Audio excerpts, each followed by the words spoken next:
تو پتہ چل جائے گا پاکستان پیپلز پارٹی اس میں ہے یا نہیں ہے. تو پیپلز پارٹی ایک قدم آگے بڑھائے, اپنے گورنر صاحب کو کہے کہ وہ دستخط مت کریں, کیونکہ جب تک گورنر صاحب دستخط نہیں کریں گے وہ نہیں ہو سکے گا, گزٹ نوٹیفیکیشن نہیں ہو سکتا اور وہ قانون بن نہیں سکتا. تو دیکھتے ہیں کہ کیا ہوتا ہے. دوسری جانب جی سوشل میڈیا پر, کیونکہ اس کی وجہ ہے کہ پاکستان پیپلز پارٹی پچھلے کچھ عرصے سے وہ پیچھے بیٹھ کے نا بیک بینچز پہ بیٹھ کے کام وہی کرتی ہے مسلم لیگ نواز کو آگے کر کے کہ جناب ٹھیک ہے آپ یہ اگر اس کا جو آئے گا آفٹر شاکس آئیں گے وہ آپ بھگتے ہیں, زلزلے کے جھٹکے آئیں گے وہ آپ بھگتے ہیں, ہم آرام سے پیچھے بیٹھے انجوائے کر رہے ہیں. تو یہ اتنا آسان نہیں ہے, سادہ کام. بہرحال اس پہ پھر ایک اور ڈیولپمنٹ ہوئی ہے, اس کو اب مختلف عدالتوں میں چیلنج کرنا شروع کر دیا ہے, اور اس بل کو بھی پاکستان بار کونسل نے ایک تو اناؤنس کیا کہ یہ کالا قانون ہے, ہم اس کو قبول نہیں کریں گے, اس کو چیلنج کریں گے.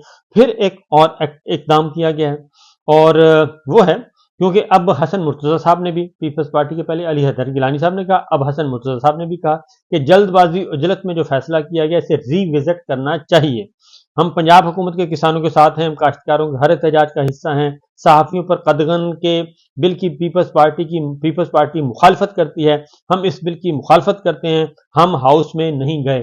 تو یہ آسان کام نہیں ہے جی. اس وقت بتاتے, اس وقت تقریر کرتے ایوان میں کھڑے ہو کے بتاتے کہ جناب یہ اس بل کی ہم مخالفت کر رہے ہیں.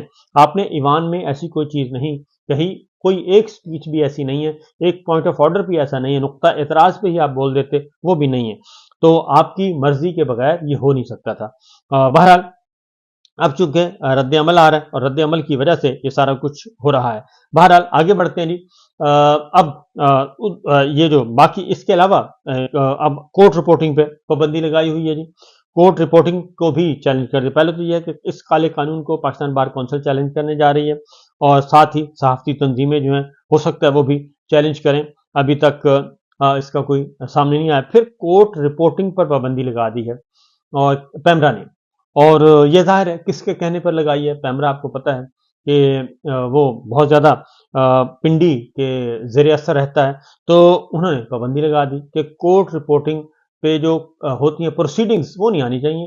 بس جو لکھی ہوئی 4 لائنیں آئیں فیصلے کی صورت میں یا آرڈر آف دا ڈے وہ ہونی چاہیے, جو وہاں پہ سوال جواب ہو رہا ہے وہ نہیں رپورٹ ہونا چاہیے. تو اس پہ بھی آج اسلام آباد ہائی کورٹ میں یہ پریس ایسوسی ایشن آف سپریم کورٹ اور اسلام آباد ہائی کورٹ جرنلسٹ ایسوسی ایشن نے اس کو چیلنج کر دیا ہے اسلام آباد ہائی کورٹ میں. اور پریس ایسوسی ایشن اور ہائی کورٹ ایسوسی ایشن کے صدور جو ہیں عقیل افضل اور فیاض محمود, انہوں نے کیا ہے جی چیلنج. بیرسٹر ہیں عمر اعجاز گیلانی, انہوں نے یہ کیا جی, اور صدر اسلام آباد ہائی کورٹ بار ریاست علی آزاد کے ذریعے یہ درخواست دائر کی گئی ہے. پیمرا نوٹیفیکیشن کے خلاف درخواست میں سیکرٹری اطلاعات اور چیئرمین پیمرا کو فریق بنایا گیا ہے. پیمرا نے 21 مئی کو ترمیمی نوٹیفیکیشن کے ذریعے عدالتی رپورٹنگ سے متعلق ہدایات جاری کی ہیں, اور پیمرا کا نوٹیفیکیشن آئین کے آرٹیکل 19 اور 19A کی خلاف ورزی ہے. سپریم کورٹ کے فیصلے کے پیمرا کے نوٹیفیکیشن میں غلط تشریح کی گئی ہے, کیونکہ ہر کام یہ پیمرا جو ہے وہ سپریم کورٹ کا ایک فیصلہ ہے وہ اوپر کرتا ہے جی, بیان کرتا ہے, رپورٹ کرتا ہے, اور نیچے اپنا حکم نامہ جاری کر دیتا ہے. تو یہ کوئی آج نہیں ہو رہی, یہ کافی عرصے سے ہو رہی ہے. اور اسی طریقے سے جی اس کو لاہور ہائی کورٹ میں بھی اس کو چیلنج کر دیا گیا ہے, اسلام آباد میں بھی چیلنج کر دیا گیا, لاہور میں بھی چیلنج کر دیا گیا ہے. پیمرا کی جانب سے جو عدالتی کارروائی کی رپورٹنگ پر پابندی لگائی گئی ہے.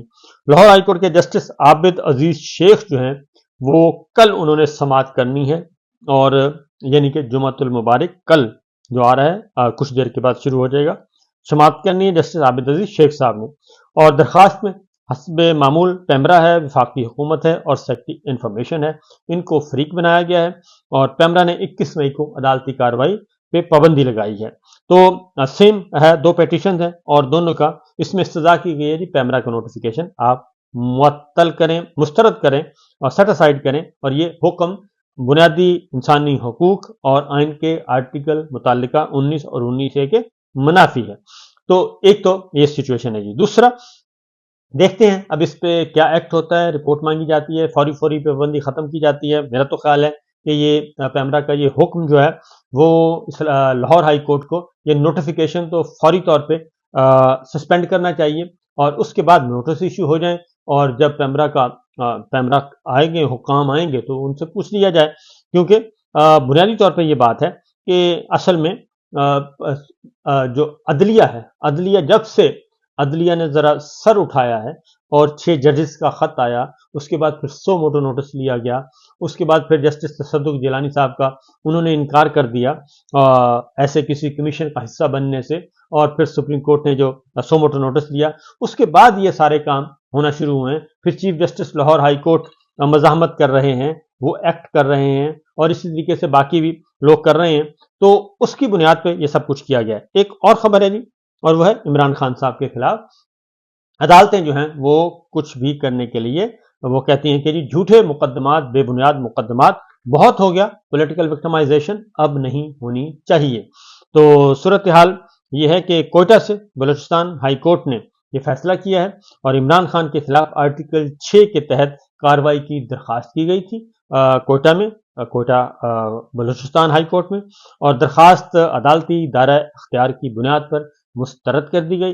چیف جسٹس ہاشم کاکڑ جو ہیں انہوں نے، اور جسٹس شوکت رخشانی پر مشتمل 2 رکنی بینچ تھا، اور انہوں نے عمران خان صاحب کے خلاف یہ پیٹیشن مسترد کر دی، خارج کر دی۔ تو اس پہ جو پیش ہوئے جی عمران خان صاحب کی طرف سے، یا پاکستان تحریک عمران خان صاحب کی طرف سے جو وکیل پیش ہوئے ہیں وہ ہیں صدر انصاف لائحہ فوم سید اقبال شاہ صاحب، اور انہوں نے کہا کہ یہ پیٹیشن جو ہے یہ قابل سماعت نہیں ہے، لہٰذا کوئٹہ بلوچستان ہائی کورٹ نے یہ درخواست خارج کر دی۔ یہ مئی 2023 میں دائر کی گئی تھی، یعنی 9 مئی کے بعد، 9 مئی کی آڑ میں یہ پیٹیشن دائر کی گئی تھی۔ یہ درخواست دائر کی گئی تھی کہ جی اس میں کہا گیا تھا کہ درخواست میں قومی اسمبلی کو خلاف آئین تحلیل کرنے پر آرٹیکل 6 کے تحت کارروائی شروع کرنے کی استدعا کی گئی تھی، جس سے آج عدالت نے ابتدائی سماعت کے بعد مسترد کر دیا۔ تو یہ ایک اچھا اقدام ہے جی، اور اس طریقے سے جو بے بنیاد قسم کے مقدمات اور اس میں عدالتوں کو الجھایا جاتا ہے تو یہ درست نہیں ہے۔ بہرحال دیکھتے ہیں کہ آگے ہوتا ہے کیا، اور پاکستان پیپلز پارٹی کس طریقے سے اس پہ ایکٹ کرتی ہے، خاص طور پہ جو میڈیا پر پابندیاں لگائی ہیں۔ ایک سے ساتھ ایک اور بھی بات بتا دوں کہ تحریک تحفظ آئین پاکستان کو اسلام آباد میں جلسے کی اجازت نہ دینے پر جو ہے پی ٹی آئی کے اسلام آباد کے رہنما عامر مغل ہیں، انہوں نے اسلام آباد ہائی کورٹ میں درخواست دائر کر دی ہے، اور سیکرٹری داخلہ، چیف کمشنر، ڈپٹی کمشنر اسلام آباد اور آئی جی اور ایس ایس پی اسلام آباد کو فریق بنایا گیا ہے، ڈپٹی کمشنر کو بھی بنایا گیا ہے کہ 8 جون بروز ہفتہ ہم جلسہ کرنا چاہتے ہیں، لیکن اسلام آباد کی انتظامیہ جلسے کی اجازت نہیں دے رہی، لہٰذا اسلام آباد ہائی کورٹ اس بارے میں واضح حکم صادر کرے۔ تو پاکستان تحریک انصاف سے ابھی بھی یہ لوگ خوف کھاتے ہیں اور جلسے نہیں کرنے دے رہے، جلسوں کی اجازت نہیں دینے دے رہے، دفعہ 144 کے مقدمات دائر کیے جاتے ہیں، لوگوں کو گرفتار کیا جاتا ہے، یہاں تک کہ ارکان پارلیمان اور مرکزی رہنماؤں اور اپوزیشن لیڈر کو بھی نہیں بخشا جا رہا۔ تو ان کے ہاتھ پاؤں شاید پھولتے ہیں، ڈرتے ہیں کہ اگر ایک دفعہ جلسہ ہو گیا تو پھر ذرا معاملات مزید خراب ہو سکتے ہیں اور لوگ جو ہیں وہ موبلائز ہو جائیں گے، اسی لیے یہ سب کچھ کر رہے ہیں۔ بہرحال مزید خبریں انشاءاللہ اگلے ولاگ میں، اجازت دیجیے، اللہ حافظ۔